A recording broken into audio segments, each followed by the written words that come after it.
I'm not minimizing anything that just reportedly happened in Rochester, Michigan, but we've got to understand that we got to grab the bull by the horns, speak the truth, and tell people exactly what happened instead of employing and distributing euphemisms that are usually easily acceptable because they're palatable to the masses. We got to call a spade and identify exactly what happened so people can be empowered. What happened here is tragic. What didn't happen here is that an inanimate object jumped off the shelf, loaded itself, and pulled its own trigger. Do we have an inanimate object violence problem going on, or do we have a crazy human problem going on?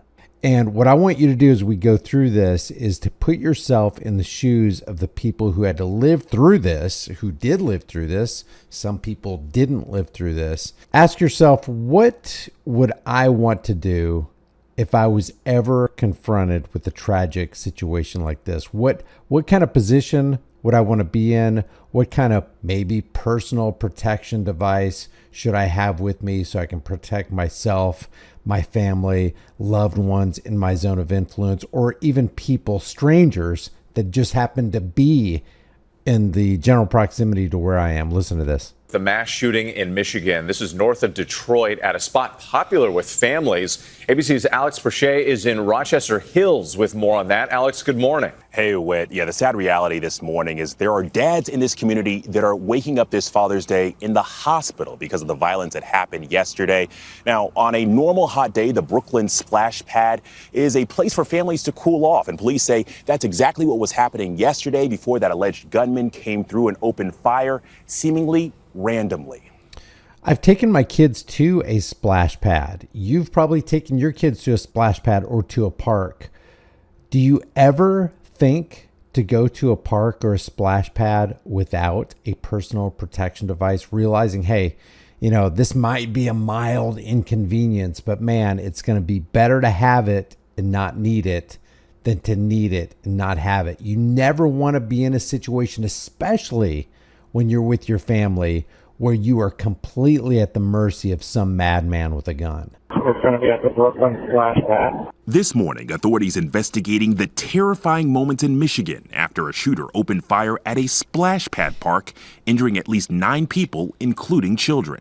The shooting happened in Rochester Hills Saturday afternoon, roughly 25 miles north of Detroit. The Oakland County Sheriff says it took less than 2 minutes to respond, and in that short time, deputies arrived to multiple victims. Under no circumstance in this country, particularly in Rochester Hills, should fathers be spending Father's Day in a hospital. The youngest, a 4-year-old boy. His 8-year-old brother and their mom also hurt, both in critical condition. The oldest victim, a 78-year-old man wounded in the let's say that they don't die. This could be a life-altering event where somebody is in a wheelchair for the rest of their life, paraplegic, quadriplegic, serious brain damage where you have to take care of this child on into adulthood, and all because possibly you could have stopped it. You could have engaged the criminal who's committing this heinous crime at this water park where families are having fun with their kids. Abdomen. Police say the suspected gunman unloaded 3 magazines, firing at least 28 times from a semi-automatic handgun before running away. And usually these places are gun-free zones. Is it a good idea to disarm yourself because a sign says this is a gun-free zone? You know you're a good guy.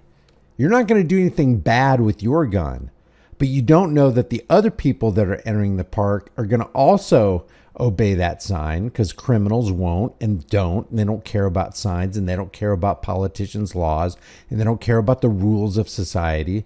When they've snapped, they've snapped. And if you're in that situation, you've disarmed yourself and he hasn't, the person who snapped, there's nothing you can do about it.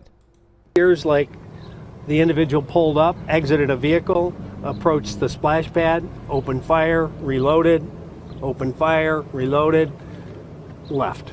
Deputies used drones to find the alleged gunman barricaded in a home, eventually breaching it, where they found what they believed to be an AR-style weapon on the kitchen table. Of course, We're going to villainize the dreaded black AR-15 style rifle. That suspect, a 42-year-old man who officials say lived with his mom, also found dead inside that house. Authorities say he had no criminal history or connection to the victims. No criminal history or connections. We're going to read a news report also by ABC, and they kind of paint a picture that might even come close to describing the mentality that some of us have. It's an absolute tragedy for Rochester Hills. We're going to be in mourning for a long time.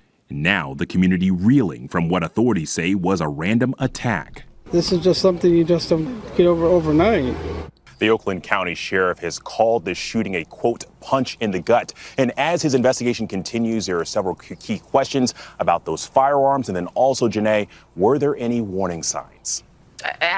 And could we, maybe as a public service announcement, let the people who are watching our broadcast know what they can do the next time some potential shooter enters a gun-free zone? Alex, I just spent a day with my kids out in the summer sun. So when I read this after putting them to bed about a splash pad, I know so many parents are just like devastated hearing that. Yeah, because it is devastating. Watch this. An 8-year-old boy who was shot in the head in a mass shooting at a Michigan splash pad is making amazing progress. The 8-year-old and his 4-year-old brother and their mother were among 9 people shot in this plaza. The suspect, Michael William Nash, allegedly fired 36 rounds before fleeing the scene and then dying by suicide in his home. The 8-year-old boy and his mother remain in critical condition. The 4-year-old brother was shot in the thigh and is in stable condition. Says the sheriff said he met with the family. Reeling would be an understatement. That poor family went through things no family should ever have to face. The 4-year-old is among 5 victims in the hospital in stable condition. The 2 other victims have been released from the hospital. All victims beside the 2 brothers are adults, according to officials. Now it says Nash, who's 42, apparently had 2 handguns with him at the scene. Authorities recovered a trove of other weapons from Nash's home, including handguns, rifles, and shotguns. Says a motive in the mass shooting hasn't been determined. It appears Nash, quote, had been musing about different things, saying, "Shut your phone off. We're being watched. They're listening to us." Nothing crazy about that. Walking around the house with weapons, talking about how the government was tracking him. It appears to me he has some mental health things going on. Now, they linked this sentence right here with these sentences up here. Musing about different things, saying, "Shut your phone off. We're being watched. They're listening to us." So they're linking this with what normal people say and having a lot of guns, which is what a lot of normal people have. The splash pad shooting came hours after another mass shooting at a Juneteenth celebration in Round Rock, Texas, that left 2 dead and 14 injured. And of course, the White House is going to jump into the fray on this because you gotta politicize this horrible, horrible crime. The White House is coordinating with officials in Michigan and Texas.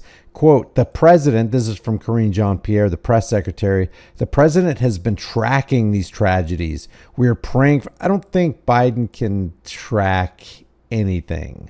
We are praying for the families who lost loved ones to this senseless violence and wishing all those who were injured a speedy recovery. And then it says, the president has said this is not normal and Congress must act. At the same time, he will continue to use every tool at his disposal to end the epidemic, there's the euphemism, of gun violence that is tearing our communities apart. There would be less tearing of our communities if people empowered themselves with a personal protection device, learned how to use it, and ready themselves in the case that something like this might happen. Because like I said, it is better to have it and not need it than to need it and not have it. If you have thoughts about this, leave them in the comments section below. If you haven't done so already, subscribe to this channel, hit the bell notification icon, give it a thumbs up, share it with everybody you know. Don't forget to subscribe to my email list through my website, highimpactflix.com. If you want to support the channel further, grab a shirt, become a channel member, but more importantly, know what your rights are and exercise your rights. One of those rights is you have the right to keep and bear arms, and that right shall not be be infringed. I will see you in the next video.